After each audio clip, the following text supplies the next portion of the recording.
choice of the Marcoses? Why should I be required to make a choice? Mahal ko silang lahat. Ang ayoko, yung nakakasira ng aming pangalan. So, ipagtatanggol ko. Alam mo, hirap na hirap kami. 36 years yan, pinaglaban. Matapos yung EDSA, no? Talaga kung saan-saan ako napadpad. Ang hirap-hirap talaga ng pinagdaanan namin, ng aking pamilya, ng aking mga anak. Pagkatapos, itong hulog na langit, na second chance sa aming pamilya, sisirain lang ng kung sino-sino. Hindi naman ako papayag niyan eh.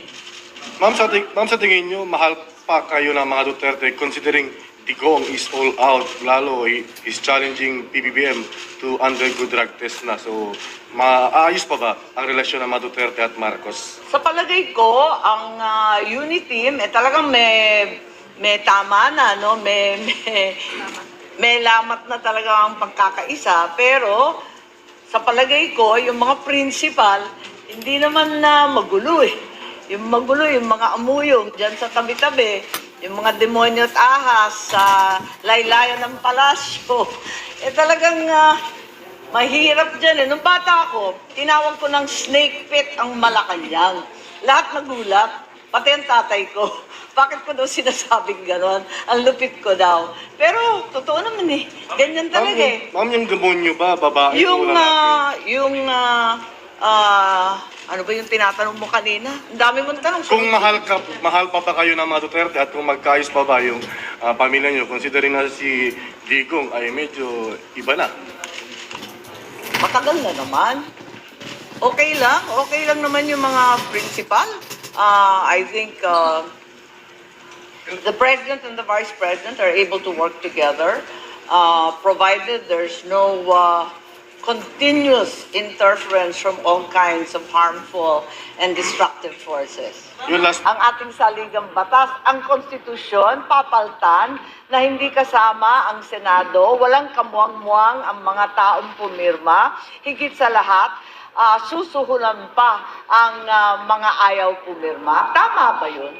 Ang bakit po sabihin nyo, ipahin mo ng mga congressmen ang PIP? Hindi ko alam, tanong na lang ninyo sa kanila. Kasi para sa akin, lihitin mo naman to, kinakailangan malaman, higit sa lahat, kailangan talagang pigilin.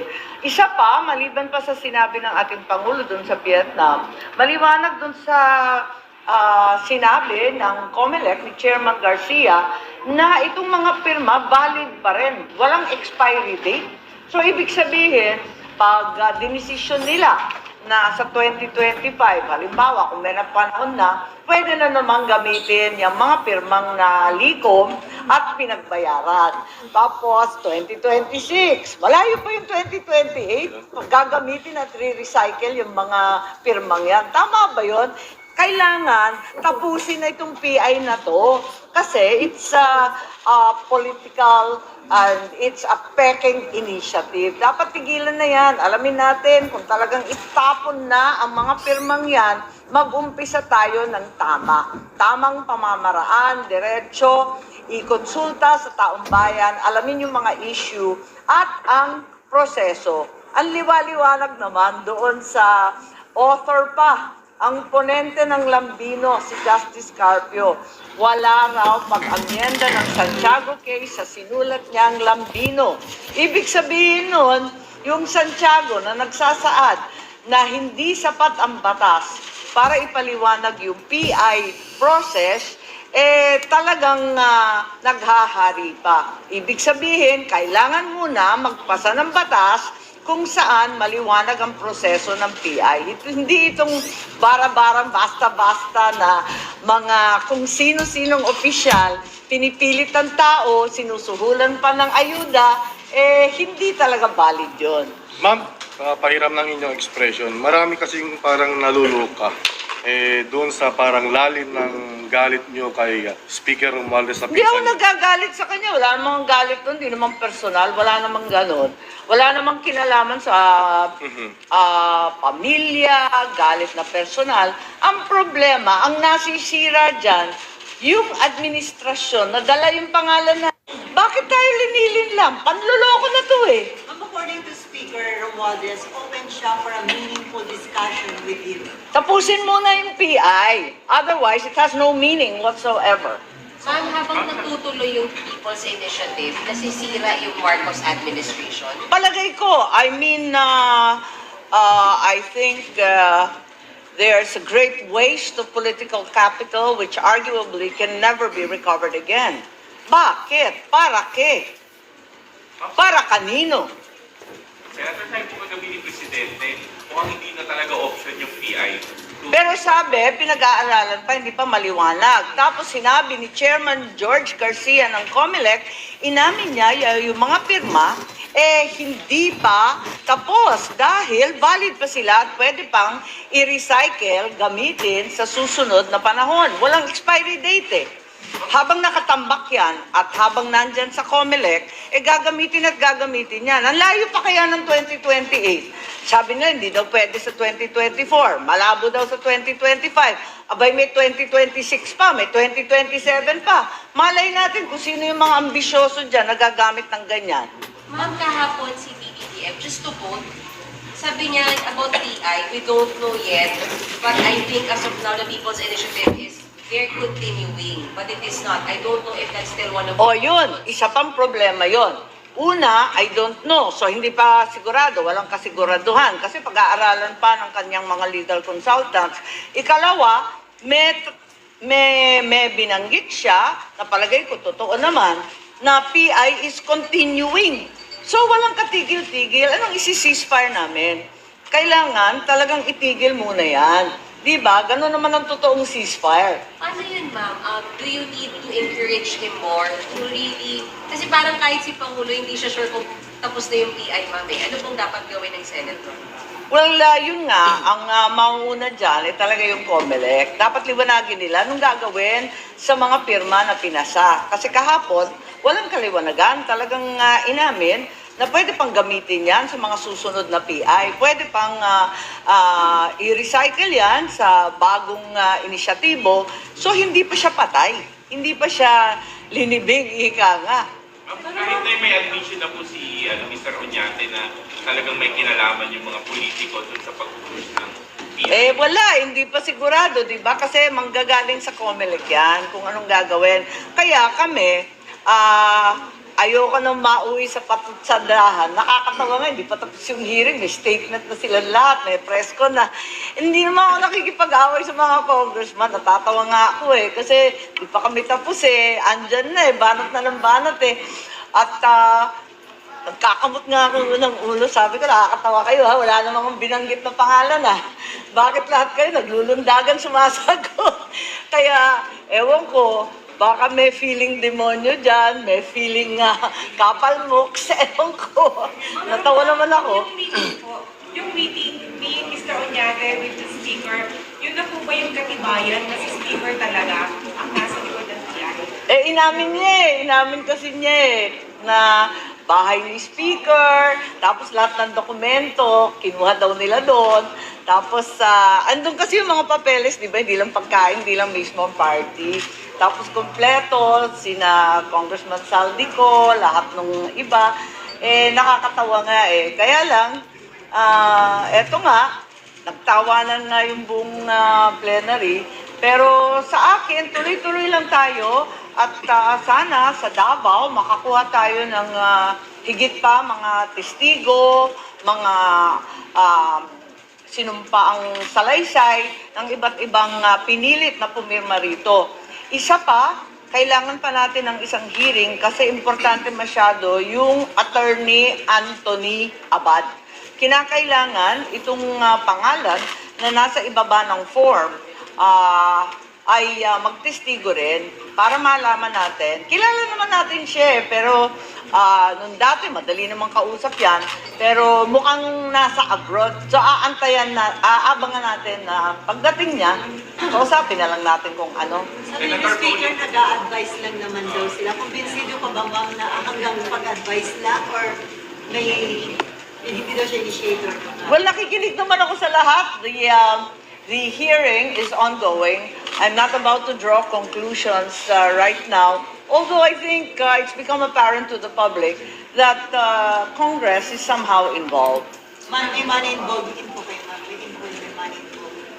Well, napakalaki ng halagang 55 million para sa isang TV ad. At nakakatuwa dahil cash daw ang dinala. Balik na naman tayo sa 55 kilos. At eto nga,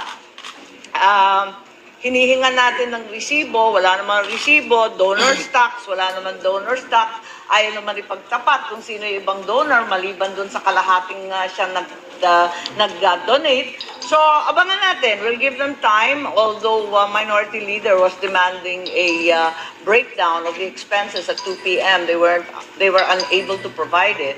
So, I shall be waiting for the submission. In addition, we are also waiting with bated breath for submissions from COMELEC, documents that they have failed to provide so far. Ma'am, should the Senate encourage PBBM to make PI an option? Kasi hanggang Hindi nakikialam ang legislative sa executive. Nasa executive yon. Kahit kapatid ko yon, syempre hindi tayo nanghihimasok sa trabaho ng iba. Yes po. Ma'am, your views Point, ma'am. Yes, can we allow other people to ask questions, please? What's your take on the challenge of former President Igo for BBM na pareho silang magsabay ng mag-drug?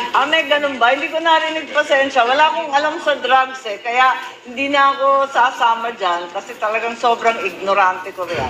Ma'am, Sila na mag-usap. Senator, yung testimony po ba ni Mr. Oñate kahapon, di ba dapat yung tapos na yung boxing since sa Lambino case, Marino, na kapag nakialam yung politiko, Hindi, pero mismo yung presidente nagsabi na tuloy-tuloy pa rin. Natuloy-tuloy pa rin yung PI. Tapos, hindi pa sigurado kung patay na yung PI initiative, pag-aaralan pa. At yun nga, yung COMELEC. Ano bang gagawin dun sa mga pirma na naibigay na? Ano bang gagawin sa mga taong gustong i-atras yung kanilang pirma? Meron bang sistema para i-withdraw yung signature? Lahat yan tinatanong ng tao eh. Kasi yung nagbago ng isip, naliwanagan, na hindi pala ayuda yun, wala palang kinalaman sa batas yun, kundi yung konstitusyon. Hindi pala economic provisions, yung pinipirmahan nila, lininlangan pala sila.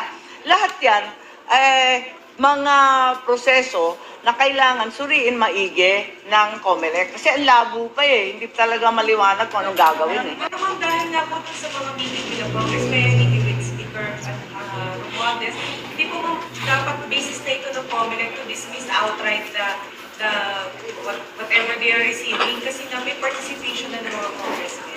Yes, I would have thought so. I asked the chairman that, given the very, very clear testimony, videos, photos, many of which we derived from the media, it's clear that the campaign was misleading and deceptive and even involved bribery.